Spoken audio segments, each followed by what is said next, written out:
কতগুলি নীতির প্রশ্নে জনগণ জামাতকে ভোট দিয়েছে আরো একটা কারণে, যেটা আমি সেন্স করি, সেটা হচ্ছে জনগণ একটা নীতিবান, একটা আদর্শবান, একটা আস্থা রাখতে পারে, কথা দিয়ে কথা রাখতে পারে, সেই রকম একটা নেতৃত্ব দল, সেই রকম একটা গ্রুপের জন্য মরিয়া হয়ে আছে।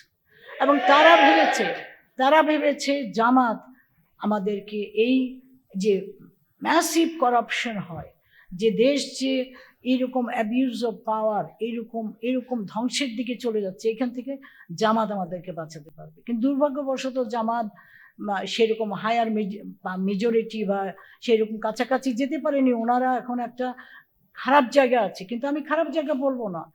আল্লাহ ব্লেসিং ইন ডিসগাইজ, এর মধ্যে থেকে আল্লাহ চাইলে একটা বিরাট জিনিস নিয়ে আসতে পারে। কিন্তু ইচ্ছা হচ্ছে আপনাদের, আল্লাহ, আমরা ইচ্ছা না করলে আল্লাহ কখনো সাহায্য করবে না, সেটা কোরআন বলে দিয়েছে। আমরা ইচ্ছা করব, আমরা চেষ্টা করব, আমরা আত্মাহুতি দিব, তারপরে আল্লাহ আমাদের প্রার্থনা গ্রহণ করবেন। আমার প্রার্থনা হচ্ছে এই ক্রান্তি লগ্নে আপনারা এমন একটা বলিষ্ঠ ভূমিকা রাখেন, যে ভূমিকা দেশটাকে বাঁচাবে, সমস্ত দলগুলিকে বাঁচাবে, একটা উইন উইন জায়গায় নিয়ে আসবে। আমি বিএনপির বিপর্যয় চাই না, আমি কারো বিপর্যয় চাই না। আমি চাই সবার পরিবর্তন, আমি চাই দেশের পরিবর্তন। আপনারা করতে পারবেন।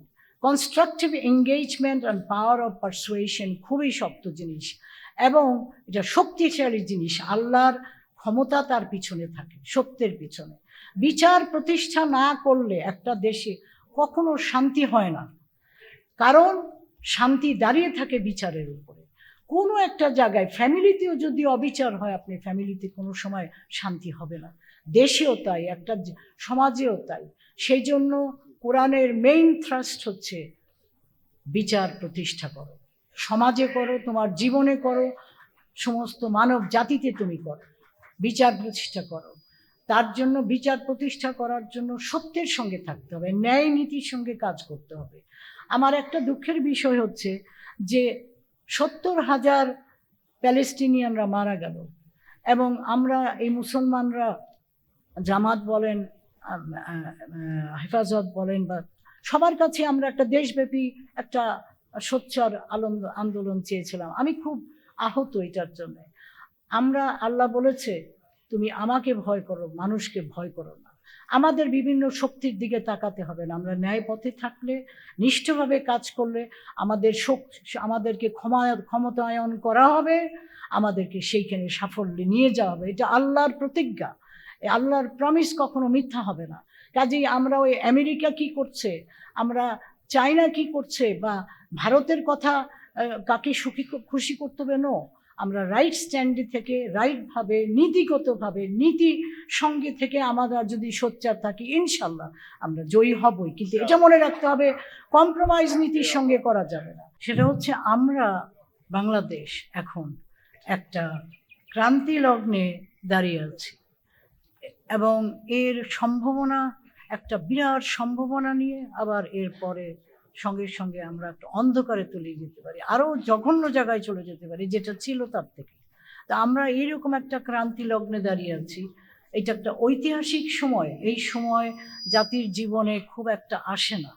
আমাদের ৭১-এর পরে যেই সুযোগটা এসেছিল, সম্ভাবনা আসছিল, আমরা সেটা আত্মকেন্দ্রিকতার জন্য, দূরদৃষ্টিতার অভাবের জন্য আমরা যে নষ্ট করে ফেলেছি, তার জন্য এই ৫৪ বছর আমরা খেসারত দিয়েছি। আবারও কি আমরা ৫৪ বছর খেসারত দেব? সেই প্রশ্নটা এখন জনগণের মনে এবং সমস্ত নেতা কর্মীর মনে আসতে হবে। এবং এই সময়ে একটা হেলাফেলার সময় না, এই সময় একটা টিমিড রেসপন্স, বা এই সংসদে গিয়ে কিছু কথা বলা, বেরিয়ে আসা, ঢোকা, আবার এইটাতে হলে হবে না। এটা রাস্তায় নামতে হবে, কারণ আমরা একটা বিপদে আছি। বিপদটা কি? সেটা হচ্ছে এই ক্রান্তি লগ্নে একটা দল ক্ষমতায় আসছে 2/3 মেজরিটি নিয়ে। 2/3 মেজরিটি হচ্ছে, আমি মনে করি, একটা কিলার অফ ডেমোক্রেসি। আমাদের, বিশেষ করে আমাদের মতো দেশে, যেখানে প্রতিষ্ঠানগুলি ধ্বংস হয়ে গেছে, ধ্বংস করা হয়েছে। যেখানে সংস্কৃতি গড়ে উঠতে পারেনি কখনো, সেইখানে 2/3 মেজরিটি নিয়ে কোনো দল এবং কোনো দেশেই 2/3 মেজরিটি নিয়ে, নেপাল একটা 2017 সালে একটা এক্সাম্পল, একটা ভালো ট্রানজিশনের মধ্যে দিয়ে যাচ্ছিল, তারা 2017 সালে 2/3 মেজরিটি নিয়ে একটা বিরাট গর্তের মধ্যে পড়ে গেল। তার কারণটা হচ্ছে পাওয়ার করাপ্টস। আর আপনি যখনই একটা দলকে বিরাট পাওয়ার ক্ষমতা দেবেন, তার পাওয়ার ক্ষমতা অবশ্যই তাকে করাপ্ট করবে। সে তার নিজের দলকে ঠিক রাখতে পারে না এবং দেশকেও শাসন করতে পারে না। আমি এই কথাটা আমি লিখেছিলাম প্রথম আলোতে, এবং সেই লেখার উপরে মাহমুদুর রহমান মান্না বোধহয় একটা সেমিনার করেছিলেন, সেখানে সালাউদ্দিন সাহেব উপস্থিত ছিলেন। আমি কিন্তু এই কথাটা বলেছিলাম যে ভালো নিয়মকানুনগুলো, সংস্কারগুলো যেরকম দেশের জন্য প্রয়োজন, একটা রাজনৈতিক দলের জন্য সেরকম প্রয়োজন। একটা রাজনৈতিক দল একটা ভালো নিয়মকানুনের মধ্যে চললে তার সবচেয়ে বড় ধন হচ্ছে জনগণের আস্থা এবং জনগণের বিশ্বাস। এই দুইটা জিনিস যদি তারা অর্জন না করতে পারে, কোনো দল কোনো সময় তার ভবিষ্যৎ অন্ধকার। এবং আজকে বিএনপি যেই ধরনের কার্যকলাপ নিয়েছে তা আপনারা বুঝতে পারছেন, এটা সেলফ ডিস্ট্রাকটিভ। এই যে ইয়েতে তারা নিজেদেরকে আত্মঘাতী করছে। কিন্তু এরকম একটা সুবর্ণ সুযোগ ছিল, এবং যেটার আমার লেখায় আসছে, আমি বলেছি সংস্কারগুলি আগে করতে বলেছিলাম, কারণ একটা দল পাওয়ারে এসে খুব আমূল পরিবর্তন করতে পারে না, তার দলই তার অন্তরায় হয়ে দাঁড়ায়। সেজন্য যেই সময় একটা কেয়ারটেকার গভর্নমেন্ট বা কনফ্লিক্ট অফ ইন্টারেস্ট যার মিনিমাম, সেই রকম একটা ইন্টারিম গভর্নমেন্ট থাকে, তাকে দিয়েই যদি সংস্কারগুলি অন্তত ইলেকট্রাল প্রসেসের সংস্কারগুলি করিয়ে নেওয়া যেত। এবং সেইটা যদি, আমি খুব দুঃখ প্রকাশ করছি যে অন্যান্য দলের, জামাতেরও হয়তো সেইখানে কিছুটা আছে, ওনারা যে বলেছিলেন যে সংস্কারগুলি আগে হবে তারপরে ইলেকশন হবে, সেটা থেকে উনি পিছপা হওয়ার জন্য আজকে আমাদের এই সমস্যা। এখন যাই হোক, হয়তো আমরা অনেকেই সামনের জিনিসটা দেখি না, হয়তো ভেবেছি ইলেকশনে ইলেক্টেড গভর্নমেন্ট আসবে, কিন্তু ইলেক্টেড গভর্নমেন্টে আমি ভয় পাচ্ছিলাম 2/3 মেজরিটি যদি আসে, তাহলে আমরা যেই গর্তে ছিলাম তার থেকে বড় গর্তে চলে যাব, মানে যেই অন্ধকারে ছিলাম তার থেকে আরো বিভৎস অন্ধকারে চলে যাব, এবং আমাদের জনগণ একটা ভোগান্তির কোনো শেষ থাকবে না। সেই জন্য আমি যেটা বলার চেষ্টা করছি, আমি আসছি আজকে শুভাকাঙ্ক্ষী হিসাবে, এবং দেশকে ভালোবাসি, জনগণকে ভালোবাসি, এবং আমি বিবেক মেনে চলার চেষ্টা করি, কারণ বিবেক আল্লাহ আমাকে দিয়েছেন। এই বিবেক মেনে চলার মধ্যেই তার আমি ইবাদত করি, আমি এইটাই মনে করি। এবং সেই জন্যই আমার এখানে আসা। আমার কথা কিছু কটু মনে হবে, আপনারা যদি সেটা পজিটিভলি নেন, কনস্ট্রাকটিভ ক্রিটিসিজমের জন্য আমি আসছি। সেটা হচ্ছে জামাত ছাড়া অপোজিশন এবং 11 দল ছাড়া অপোজিশন আমাদের নাই। অপোজিশন ছাড়া কখনো কোনো গণতন্ত্র টিকে থাকতে পারে, সুশাসন টিকে থাকতে পারে, টেকসই হতে পারে, কখনো হয়নি, ইতিহাসে হয়নি। এই মডার্ন যুগে, এই 1776 সালে আমেরিকা গণতন্ত্র প্রতিষ্ঠা করার পরে এই যাবৎ হয়নি।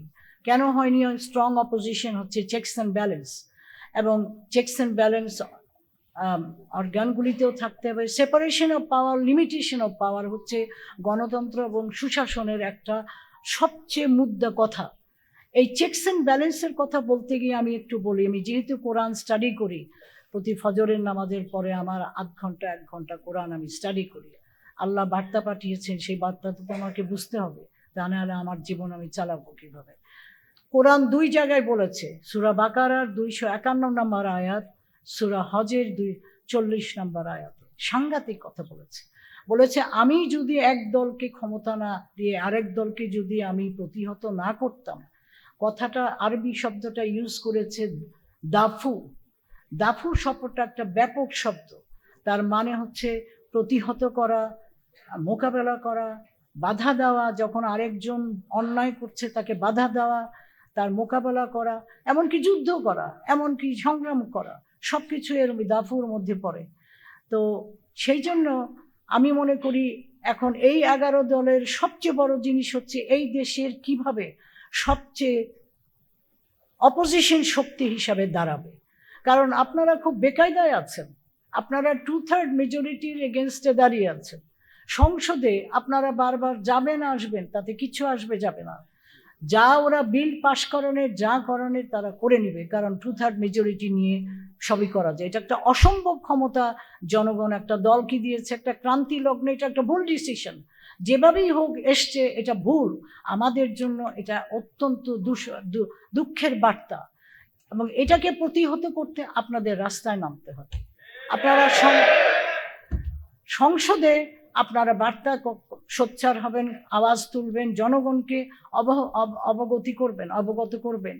কিন্তু আপনাদের কাজ পরিবর্তন করতে গেলে আপনাদের রাস্তায় নামতে হবে, এবং ভীষণ শক্তিশালী একটা এজেন্ডা নিয়ে আপনাদের রাস্তায় নামতে হবে, আজই নামতে হবে। এইখানে কোনো গড়িমসি করা যাবে না। কারণ যে আন্দোলন 24-এর হয়েছিল, সেটা যদিও আমাদের নতুন প্রজন্মের নেতৃত্বে আসছিল, এবং আমি তাদের কাছে অত্যন্ত কৃতজ্ঞ এবং খুশি, আমি অত্যন্ত গর্বিত, কিন্তু আপামর জনসাধারণ এতে যোগ দিয়েছিল। সমস্ত দেশময় আন্দোলন হয়েছিল, এবং সেই আন্দোলনের বক্তব্যটা কি ছিল? সেই আন্দোলনের বক্তব্য ছিল পরিবর্তন, স্বৈরাচার যেন আর কখনো না ফিরে আসতে পারে। এই বক্তব্য দেওয়ার পরে অনেক প্রসেস হয়ে গেছে, প্রত্যেকটাই এটাকে শক্তিশালী করেছে। গণভোট হচ্ছে শেষ, যেখানে গণরায়ের উপরে একটা সমাজে আর কোনো বৈধ জিনিস নাই।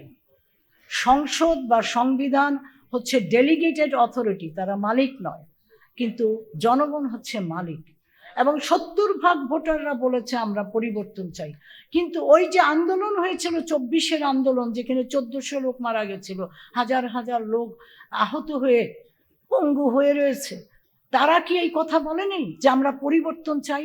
আমি মনে করি যে একটা আন্দোলনের পরে যে গণভোট হয়, তার ম্যান্ডেট একটা সাধারণ নির্বাচনের ম্যান্ডেট থেকে 100 গুণ বেশি। কারণ কি? তার কারণ হচ্ছে সাধারণ ম্যান্ডেটে ইলেক্টেড রিপ্রেজেন্টেটিভরা গিয়ে জনগণের মঙ্গল করার জন্য, সে সাধারণভাবে স্ট্যাটাস কো গভর্নেন্স, তুমি ভালোভাবে দেশ চালাও। আর একটা বিপ্লবের পরে, একটা আন্দোলনের পরে যে ম্যান্ডেট জনগণ দেয়, তার ম্যান্ডেটের বক্তব্য হচ্ছে পরিবর্তন করো, চেঞ্জ করো, এটা আমূল পরিবর্তন করে যেন আগের ব্যবস্থায় আমরা ফেরত না যেতে পারি। এই কথাটা মাথায় রেখে জামাত যেন জামাতের দল হিসাবেই চিন্তা না করে, আমি সেইভাবে দেখছি। কারণ অপোজিশন ছাড়া আপনারা আর কেউ নেই, অপোজিশন ছাড়া আমাদেরকে এই গর্ত থেকে কেউ বাঁচাতেও পারবে না।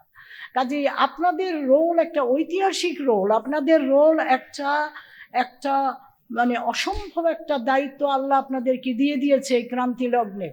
সেই দায়িত্ব যদি আমাকে একটু, মহিলা হিসাবে আমি একজন স্পিকার, আমাকে একটু কথা বলতে দেন।